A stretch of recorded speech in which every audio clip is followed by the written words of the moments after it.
This is mine. In the cow pen. Lippy, I told you that this would be yours. Look. Baby. Your animal is in here. That's yours too. Don't Jenny, so this is yours. Don't open it. Look, there's that one's Jenny's. Jenny's got a lot. Hey, you're getting Jenny's. Jenny. Stop giving an attention hug. Keep pulling the camera towards you. Okay, alright, let's go over here. Now you all say.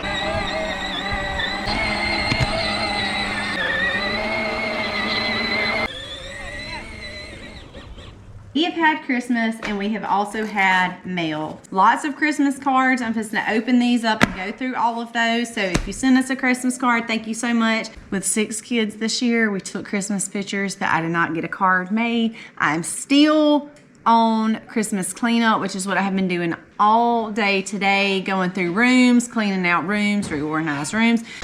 The Hughes, Amy, this is a big box. Tina, open up these up. Thank y'all, thank y'all, thank y'all. We really do appreciate our viewers, our cards, everything. You guys always rock. Hidden Oaks Homestead, we have a card. Gulf Coast Homestead Meetup, which we are praying over being a speaker there next year, so y'all hang tight for that. Trying to work that out.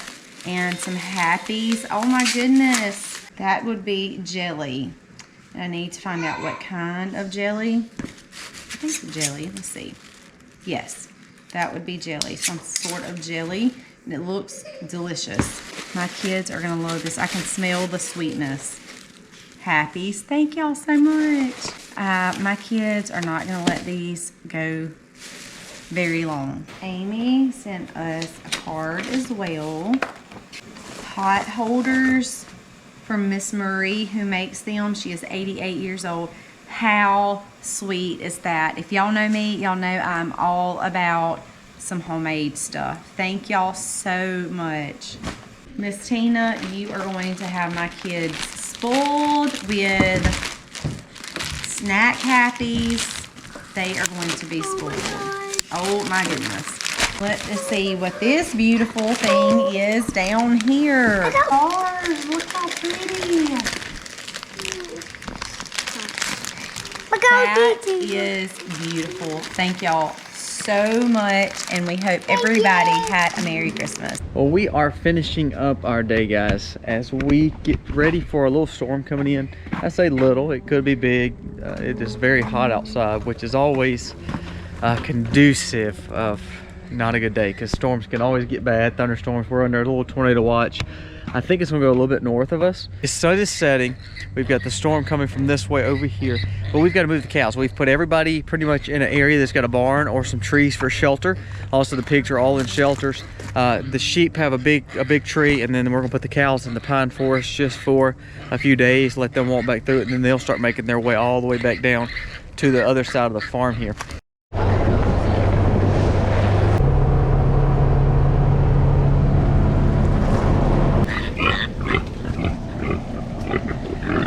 These fields we don't plant. We actually realized that our ryegrass did not come up like we were wanting to. So this was actually, these are just hay fields anyway. They're actually eating pure hay, but they need to get off of it because this is our better spring and summer fields. We want to make sure that they are giving it good enough rest. Aiden will come back through the next few days after this rain, and actually we'll harrow every bit of this. That way the fertilization will be on it, and they probably won't even make their way back here for another 2 or 3 months. Even though they're eating hay back here, even though we can move them back here, unless we see the ground kind of hilling up, we don't want to move them on here because this ground is too good to hurt and sacrifice. This area does have a little wheat and a little ryegrass growing. They actually came out of here maybe a month and a half ago, but we're gonna go back into it just for the safety of the trees. Once they eat that hay bale down, we'll start moving them on the rotation where the deer paddock is, because deer season will be open. That part of the ryegrass is growing good. Hey, look at these little piglets, look. Look.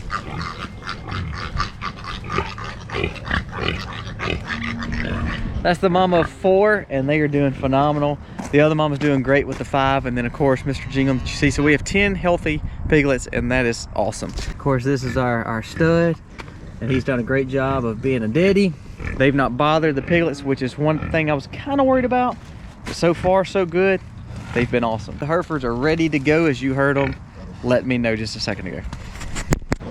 Aiden will be behind us just to make sure everybody goes according to plan. Come on. They do pretty good. I hope they don't pass. They're normally knowing they're running all the way down. So I figure they'll pass me, and they may even go towards the barbed wire area and the newer fields, the ones that we're trying to let heal that the horses were in. But they'll come back because I'm shaking feet. They're not used to rotating back into the pine forest this soon. For this case, with this bad storm coming in, we want to make sure they have some coverage from the winds and also the chance of some of the damaging tornadoes and things like that. I don't think it's going to get that bad here, but we want to make sure of it. So here they come. This was the field that we ran Lily in, if y'all remember, when we were bringing her to the stanchion to meet our new owner. We're not going to be moving the sheep today. We want them to weather underneath that big oak right there, and then we will make them start making their way around to the U way back there.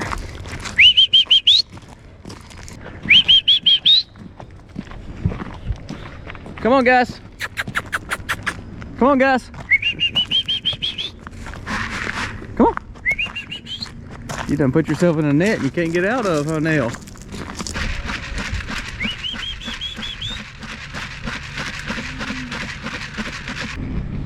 Of course, today when we're trying to beat the storms, we're trying to beat the sunset, they want a detour. So they have went down the pond down there. Aiden is going to run them all the way back. They heard the other cows, the dairy cows were bellowing at them. They can't go anywhere. It's all closed in and they're not going to go far. The food's back this way. And also I've got this now partitioned off. It allowed me to kind of put a rope across it. So Aiden will run them back. I'll stand right here in this hole and they'll run straight in. I got the bucket dumped and actually have some sweet feed in there. So they are not going to turn their nose away to it. So here they come, running back. There's days I get moody with cows, but what I've learned is if I just stay calm, cool, and collected, they'll come back. They may act crazy for a little bit, but ultimately they're going to go where they need to go and they'll be fine. Nellie's the leader here, but Nellie sometimes wants to run. Like right now, she's wanting to run to the tractor, and that's okay. She can't go any further because the sheep net's on that side, so either she's going to be popped or either kind of make her way all the way back around. But see, Ollie smells that food, so she's coming on in. We'll let Ollie cross on over, and that'll bring Nellie on in. And then, of course, the Quarantino and the baby. So, good job, guys. Good job. We've got the hay bale here for them. And, of course, they've got a little grass. That'll last them for 4 or 5 days. And up to a week. That hay bale should last up to a week. But they don't have to stay there long. We just want to make sure they have a little safety with this storm coming in. That was their old hay bale. I need to cut it up and we'll spread that. Usually what we do at the end of the season, or as the cows come out knowing they're not coming back, we will actually start cutting the rest of the hay, throw it to the pigs. Also, we'll put it in areas like, see how this area right here, just it's a cattle traffic area and it just doesn't have a lot of grass. So we'll take hay and put in those areas because it does have a lot of bahia seed in it, and that'll help it for spring. So any places that are weak throughout the spring season are still pretty weak right now. Like there's this patch right where that ant bed is that just doesn't grow really good grass. So we'll take some of that old spin hay, place there, so none of it goes to waste. It either goes to the pigs as bedding or for them to kind of wallow around in. Compost to the chickens, we'll make compost out of it, put it in the compost pile after that. Or we put it literally back on the ground and spread it out, and that way it gets good coverage in some of those bad areas. So we don't want to have waste there. So hey, let's see, while we're right here, let's look at these babies. We have the little shelter in there for the 4 babies that you just saw that are walking up here. We have the pretty mama, the one that almost took my leg off. She's here, of course. This is Mr. Gino's mama. But look at her baby brothers and sisters. It's so unique. We actually have a 5 and 5, 10 piglets total, 5 girls, 5 boys. That'll never happen again, and that's never happened before. Usually we have either real heavy males or real heavy females. So again, we're gonna sell about 5 of those babies. The rest we're gonna raise.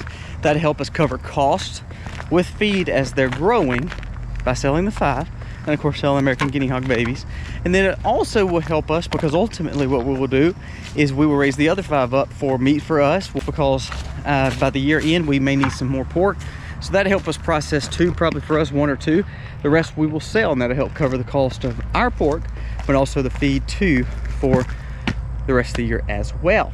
So we really try to spread it out. We try to make sense of everything that we're doing. Pigs are just one of those things that you can really do well on. Even if you're not trying to make money, you can always cover your cost, it seems like, better than anything, because they produce quicker than just about any other animal, and they're big enough to make money on or to utilize more than the chicken. The sheep, or you look at the cow, they're feeding themselves because they can eat off grass, but just trying to grow them up does take a little bit longer, especially a cow versus these pigs, because they're having multiple babies.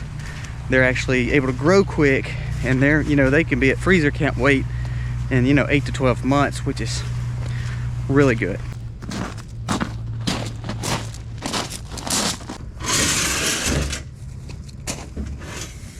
So you want to be a farmer or a homesteader or growing all your food, it does take work. I literally milk at dark, do chores for the animals at dark or at sunrise. Most of the time I'm done before sunrise. Then I go and work a typical 8 to 5 and then come back after work and do a lot of the moving and maneuvering. In the summer it is a little bit easier because, again, we have daylight. In the winter, I'm trying to beat the sunset. And don't get me wrong, I've worked a many a day and many a nights. This morning I actually had a beehive moved and fell over through the night. So I set it up, and, you know, messing with bees at night is not fun. But we learn to maneuver, and that's just what we do. So we're okay with that. We know that that's part of what we're doing, and it's fun, but it is a lot of hard work. Misty was out literally all day doing chores around the garden areas, getting ready as we are taking up old stuff, putting new stuff in, checking our other stuff that's growing still, kind of prepping for the storm. We have a major cold front coming back in for our area, which is in the 20s this next week. So we got like our moringa in, our citrus stuff away from the sides, got our extra heater ready. So we really try to make sure everything's get done. But the whole point of what I'm saying is, it's work. We know it, we love it. It can be very tough sometimes, but it can be very rewarding too, to know that everything's done like it's supposed to. But enough talk. Let's get this stuff moved. We got to move their water, the rest of their minerals, and get this grounding right in. So that way, because I see they are now maneuvering on from their feed. They have no more, and they're looking for the hay and the grass. So I need to get this grounding right in, get the charger on, try to get inside before dark. All right, chores are done with afternoon and evening. Got to fill the water up. But you know, this actually has more grass than I thought, especially in the back here. They'll have a good little time eating this winter grass with the rye and the wheat, and have hay for backup. And it allows me to feel a little bit more safe knowing that they're in this pasture that's got all these trees, and can kind of keep them safe, I guess you could say, in this storm that we got coming on. So some more mail. It does not say who it's from yet. We're just gonna open up and see. Only thing I see is from Kentucky. Oh, look. This is some more Blue Fire stuff. And some of the ones that we got a few weeks ago that we've already used. From Morningwood Farms, from Jim and Jamie. Thank y'all so much. And I got a farmer's almanac. Oh my gosh, we will definitely be using this. It is about to actually be really bad weather tomorrow, and then a cold front is moving in, and we're looking at like 30s degrees. So we're definitely going to be using that fireplace, and I bet this blue is beautiful. I think I'm more excited about using it than y'all. No, I am. Elisa knows she is. thank y'all so much for watching the Max. We really thoroughly thank you. As we start this new year, we hope that we can bring great content to you. If you're new to the Max, please go in here, push subscribe, ring the bell, and follow us. Comment, like, tell us what you like to see, what you don't like to see. Share with other YouTubers and friends. We have some events coming up this year we'll talk more about. Of course, we are going in March to Oklahoma to speak at the Okie Homesteading Expo. We have another event that we're going to speak at the year end. We'll talk a little bit more about that as it gets closer. So we're excited to be able to share our passion with you on farming, homesteading. Know it's a chore, but man, so rewarding. Say goodnight, Gus. All right, let's practice together. Happy homesteading, y'all.